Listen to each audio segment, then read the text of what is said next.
Hi అండి, అందరికీ నమస్కారం. ఇక్కడ కనిపిస్తున్నాడు కదా, అది నేను పెంచుకున్న నా యొక్క ముద్దుల గారాల సాయిబాబు.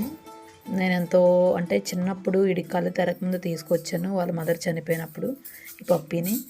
అప్పటి నుంచి అలా పెంచుకుంటూ వచ్చాను. ఇప్పుడు ఏమైందంటే దీనికి సిడి అనేది ఒక వైరస్ వచ్చింది.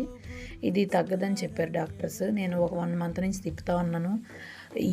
తిరగలేని హాస్పిటల్ లేదు, తిరగలేని గుడి లేదు, అన్నీ తిప్పాను. ఏదైనా దేవుడైనా తగ్గిస్తాడు అది ఇది అనేసి అన్నీ చూశాను. ఇంకా నేను చేయాల్సిన ప్రయత్నం అంతా చేస్తూనే ఉన్నాను. ఈరోజు కూడా హాస్పిటల్ తీసుకెళ్ళాను, భోగి రోజు కూడా. వీడికి ఇలాంటి కష్టం వస్తుంది అని నాకు తెలీదు, కానీ చూడండి ఎలా వచ్చిందో. నాకు స్ట్రీట్ డాగ్స్ అంటే చాలా ఇష్టం.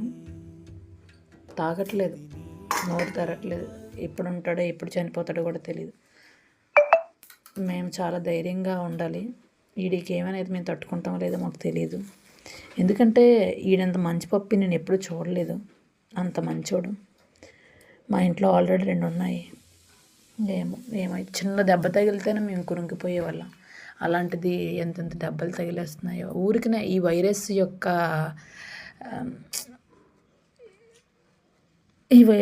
ఎఫెక్ట్స్ అన్నమాట ఇవన్నీ. ఇంకేం చేయలేం. మేము చేయాల్సిందంతా చేసాము. ఎందువల్ల వచ్చిందో ఈ మహమ్మారి వైరస్ నాకు తెలియదు. నాకు ఒక్కనిలాగా పడుకోబెట్టేసింది. కాళ్ళు రావట్లేదు, చేతులు రావట్లేదు. ఏమైందో ఏంటో నాకు తెలియట్లేదు. డాక్టర్స్ దగ్గరికి వెళ్ళాను, ప్రైవేట్ హాస్పిటల్ చూపించాను, గవర్నమెంట్ హాస్పిటల్ చూపించాను. ఏం చూపించిన ట్రీట్మెంట్స్ స్టార్టింగ్ నుంచి నేను వాడాను, అయినా దీనికి ఏం తగ్గలేదు. ఆ మహమ్మారి మొత్తం దీని బాడీలో పార్ట్స్ అన్నీ తినేస్తుంది.